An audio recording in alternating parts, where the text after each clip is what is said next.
Bonjour, je m'appelle Fabien Créteur. Alors que nous étions à la maison, mon père est parti, tout petit, et tout s'est arrêté à la maison à cause de cela. Des moments très très forts comme à 7 ans, et rapidement nous étions au moment de nous amuser à la piscine, comme des enfants peuvent faire, très très simplement. Mais là, un jeune garçon est venu jouer avec nous, et je pensais qu'il voulait simplement nous approcher, mais ça s'est mal passé. Ce garçon m'a comme trop approché et touché. C'est des moments assez forts comme ça que tout de suite vécu. C'est à 7 ans aussi qu'on m'a donné ma première cigarette sans filtre, un jeune garçon qui me donne ça et moi je goûte à ça. C'était aussi à cet âge-là, à 7 ans, où on me met un livre, je ne sais pas ce que c'est, je vois des femmes nues sur ce livre et je découvre ça. Et très rapidement, la vie est en train de basculer autour de moi. Toutes ces choses autour de moi que je ne comprends pas, mais qui viennent polluer rapidement ma vie. 13 ans, alors que je suis dans un match de foot pour la première fois, c'est à Lille, c'est en Coupe de France, je sors du match, nous venons de gagner 6-1, une extrême ambiance à l'extérieur, et je sors, beaucoup de supporters sont autour de nous, un groupe s'approche de nous, et là il y a un jeune qui sort une matraque, et je ne comprends pas trop, mais très rapidement, alors il m'assomme, je me retrouve au sol, et je vois plusieurs étoiles, mais au moment où je me relève, tous mes amis sont partis. Et je marche dans la rue, je cours parce que je suis complètement désemparé. Et je tombe sur ce jeune homme, et c'est un jeune qui était d'origine étrangère. Alors, ma vie commence à se polariser sur des gens comme cela. Je deviens très agressif. Et je me souviens que dans le stade, j'ai vu pour les premières fois des skinheads, des hooligans qui étaient là. Et je me suis dit, si ces jeunes-là sont capables de beaucoup de violence, moi, il me manque la violence. Je ne suis pas capable de m'exprimer avec les gens. Et peut-être que je ne fais pas assez peur, alors il faut que je devienne violent. C'est tout de suite un modèle qui surgit. Je n'ai pas de modèle de père, mais là j'ai un modèle de violence qui vient jusqu'à moi. Rapidement, je me rase la tête, rapidement je commence à chanter les chants dans les stades de foot. Je vais à tous les matchs de plus en plus, je quitte la maison, je ne suis plus avec la maman avec qui j'étais, qui restait toute seule avec mon frère et moi. Et tous les soirées où il y a des matchs de foot, on y va. La violence commence à monter dans ma vie, elle est verbale, mais elle est profonde en moi. Dès que je vois des étrangers, que ce soit des joueurs de foot, que ce soit des gens à l'extérieur, dans les quartiers où je vis ou dans la ville où je suis, et toute ma vie commence à être polluée fortement. Je m'entoure de ces gens, je m'entoure de ces skins, de ces supporters de foot, et ma vie bascule. Alors que je suis né dans une église, alors que je suis né dans une famille chrétienne, et toutes ces valeurs sont en train de se perdre vraiment. Et il faut atteindre l'âge de 18 ans, alors que je suis dans un match de foot très précis. On a l'habitude d'allumer nos fumigènes, des feux d'artifice. Et pendant qu'on allume ce feu, c'est en avril 88, et on allume ce feu, il y a un jeune qui lance un produit inflammable dans ce feu.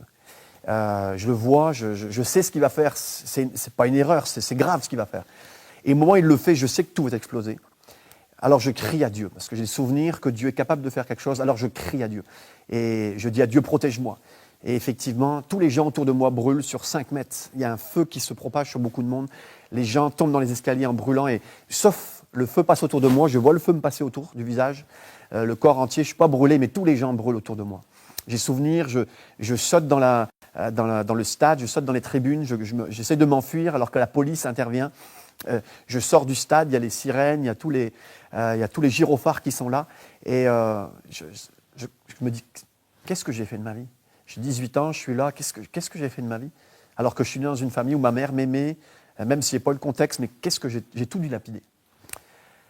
C'est un moment où je crie à Dieu assez rapidement, même si c'est un courrier de la police qui me fait aussi encore plus prier. Le courrier me convoque dans un commissariat à Lille, parce qu'on cherche un coupable, on cherche des coupables, on cherche à faire une enquête, ce qui est normal. Et je dis à Dieu, si tu m'en sors de cette histoire, si tu m'en sors de la vie où je me suis moi-même planté, c'est moi qui me suis planté parmi les skinheads, parmi les hooligans qui sont là à Lille. Je dis, si tu me sors de là, j'ai rien à négocier avec Dieu, mais je demande de l'aide. Et je dis, si tu m'en sors de là, je sais ce que je dois faire. Je livre ma vie entièrement.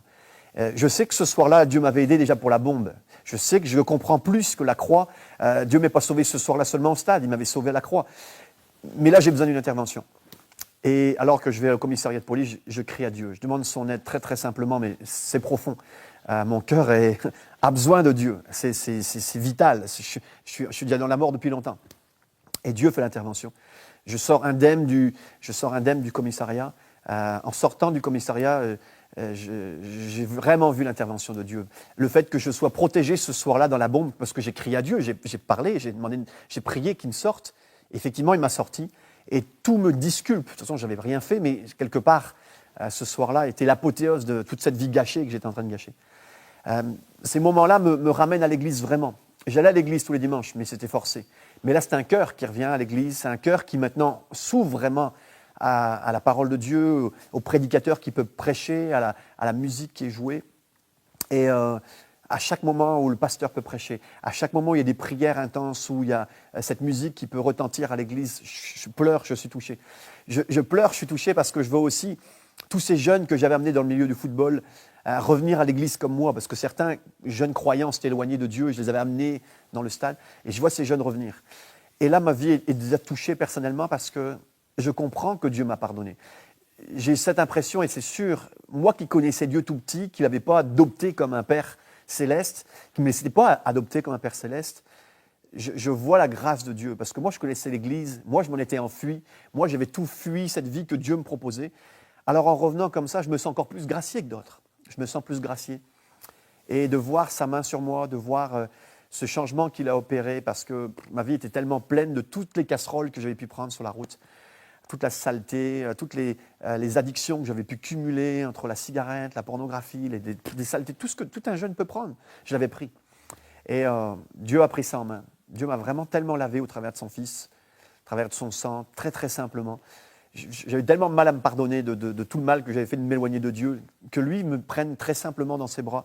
À chaque réunion, je sentais plus sa présence. Il a toujours été là, mais moi je découvrais. Et j'ai découvert que c'est tellement simple de revenir, d'avoir un cœur qui revient très très simplement dans ces moments de réunion. Et en revenant là, je ne pensais même plus capable. J'étais tellement content seulement d'être pardonné. C'était juste ça que je cherchais. Mais ce n'est pas seulement ça que Dieu m'a proposé. C'est de me dire, tu es pardonné, mais j'ai un plan pour toi et puis je vais t'utiliser. Dans ce moment de conversion, je ne pensais pas que Dieu m'appellerait jusqu'à aujourd'hui.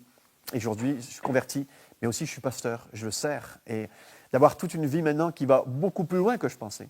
Un plan que je ne pensais pas et dans lequel je suis aujourd'hui.